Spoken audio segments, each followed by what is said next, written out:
And in fact, if we can see, world is looking at India and world is also looking at Hyderabad. This part of India, the state of Telangana, what would be the new technologies coming from this part of the cyber city. And I would like to say that, I would like to literally share that.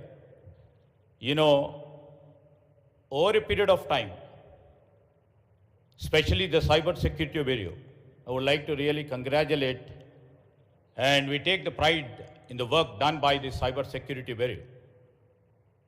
And they have excelled in trying to arrest the cyber crime to the max. And in fact, we are proud to say that the officials and the team in this bureau, with the help of the Cyber Security Council, had made, just now the DG was just mentioning about how could they able to really stop the 350 crore cyber fraud and able to recover about 185 crores. You know, this is the biggest achievement ever done by any state, and we take the pride in their achievement. And in fact, I would like to say that, you know, when we are all moving from physical words to digital words, when the battle of supremacy is fought in cyberspace, not on pure battlefields. You know, we have seen and we are experiencing in this digital world, I would like to say our nation, our states are risking losing data, but also they are losing the intelligence, and they are also losing the entire ability to maintain the geopolitical balance of the power. Over a period of time, you know, the cyber warfare or disruption, you know, which we see, it has very big potential to disrupt economies, damage intelligence, damage critical infrastructure, and harming millions of people in an instant go. The stakes are incredibly high, as we lack significant indigenous capabilities in both physical and digital world. I would like to say, I'd like to mention here on the digital front, you know, we import about 7 billion worth of security stack from firewall to antivirus. Yet, our market, our Indian market remains in the single digit, despite being the world's second largest producer of software engineers with a close 6 million professionals. Now it's the time we need to change.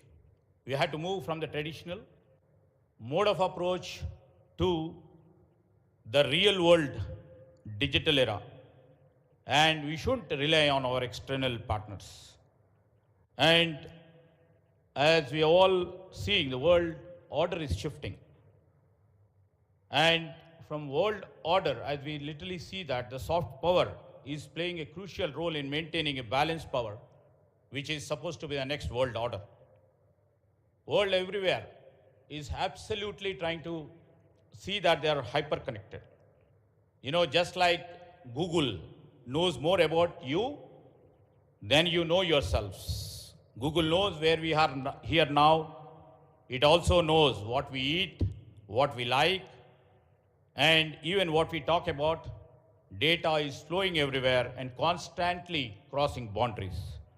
While this creates, technology definitely creates opportunities, but it also brings the biggest risks. As we literally see now, you know, many software products are coming to arrest. Few things like deepfakes, and we are moving from deepfakes to digital arrests, from ransomware to malware, from state-sponsored attacks to stealing of sensitive data. The nature of threats is constantly evolving.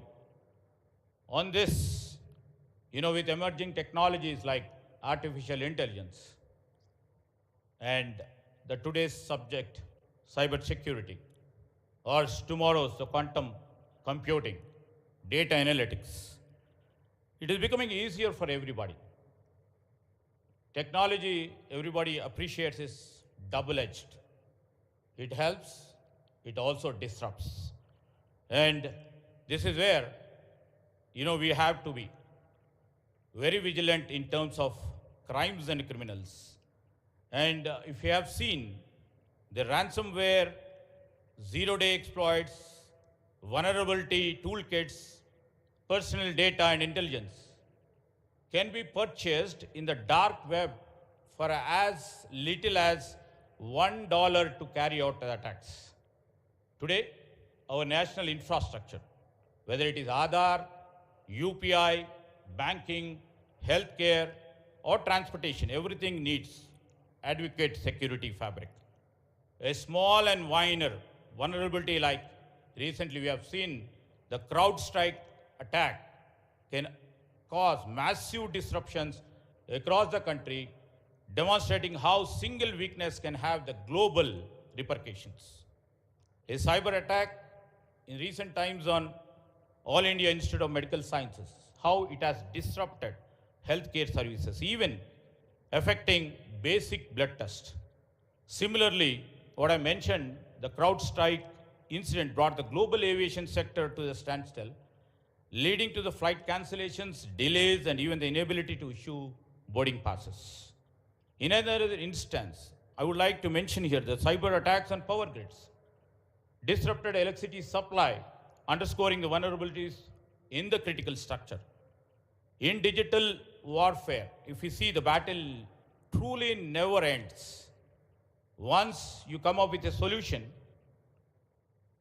the hackers or the technologies, if I can say, they come in the next second with lots of disruption. I would like to say the stakes are high, both monetarily and non-monetarily.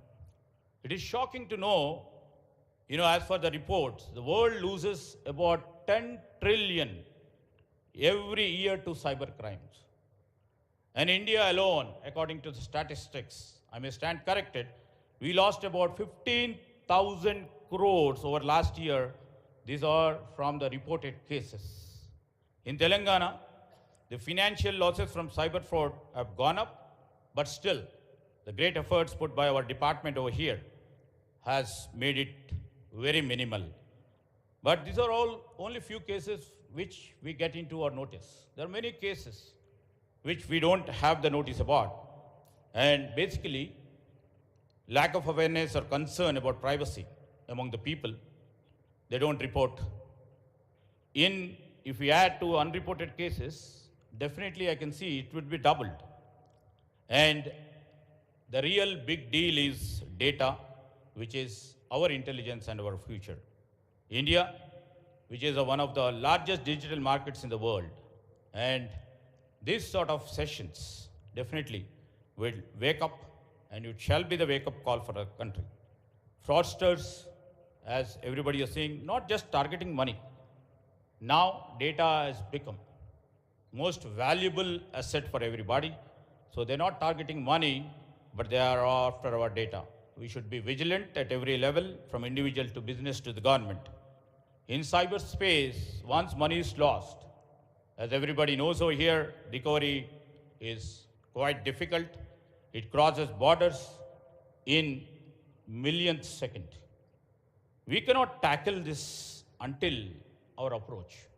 All these days, we could be able to see that we were putting our policies, our approach on a defense. Now, our approach should be proactive. Our Chief Minister, Mr. Revanth Reddy, in the part of our exercise, to see our growth strategy, we have come up with Telangana 2.0 growth strategy. We, on the government level, are working various initiatives to address these challenges. As part of this, we are going to soon launch a new security policy that aligns with our India's digital personal data and protection law. And I would like to say is our state has always been proactive in developing robust cyber security ecosystem focusing on various initiatives in combating cyber threats and also enhancing digital security. Additionally, we are launching various programs under our Center of Excellence for Cyber Security. And I would like to proudly mention that the new initiative by our Chief Minister in terms of having a Young India Skills University to educate our citizens and also upskill government employees and also trying to create environment to enhance the capacity building among our professionals and law enforcement to address cyber threats, to reduce vulnerabilities and develop standard operating procedures. And our state is fostering partnerships with multinational companies and academic institutions to enhance cybersecurity landscape. This includes recently Chief Minister Revanth Reddy's initiative to have a collaboration with Google itself states that we are in the next level to see that the technology should be helpful for the people of Telangana, ultimately the people of India. We are also in discussions to establish the Cyber Defense Center, the TGCDC in Hyderabad, which will proactively safeguard our citizens and critical government entities from cyber threats. I would like to mention here, the sessions would be long, the 5 or 6 sessions over here. And the basic point I would like to mention here is, now the emerging technologies like AI has come into play. How does this AI play its role? We would like to mention here is, because the deliberations, for the day-long deliberations which you would be part and parcel, should be looking into 2 angles. As everybody knows, the technology and technology advancement has double-edged role. And AI, definitely, because we have many apprehensions. In terms of cyber security, I would like to mention few points where the deliberations can also come up with some solutions.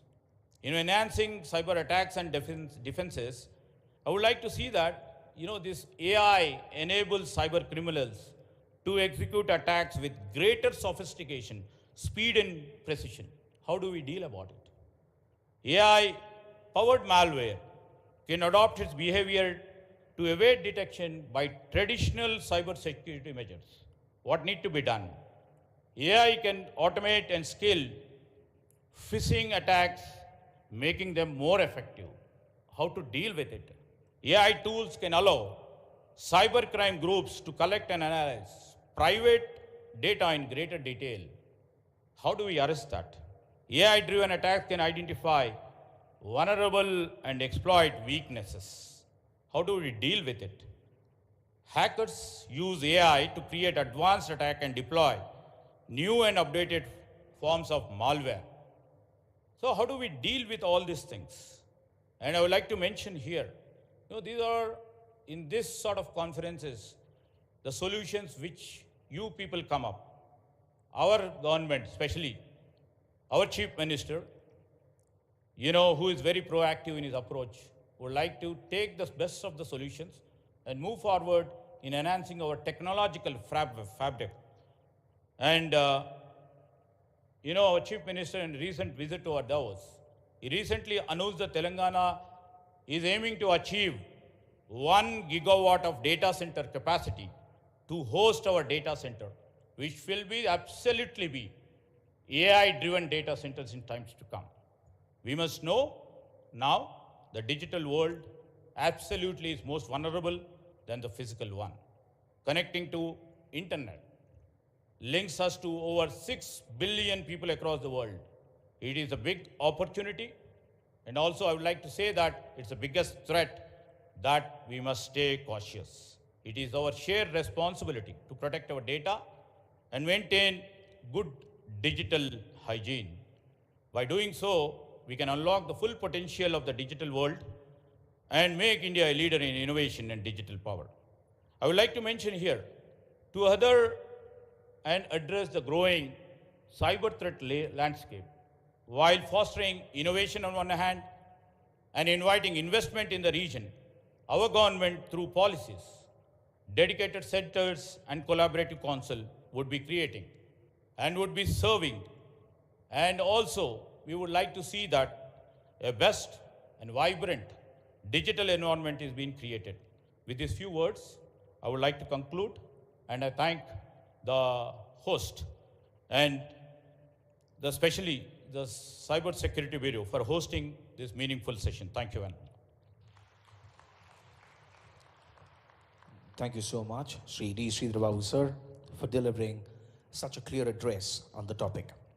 Next up, ladies and gentlemen, please put your hands together as I invite the Honorable Chief Minister for the state of Telangana, Shri Revanth Reddy Garu, to deliver his address.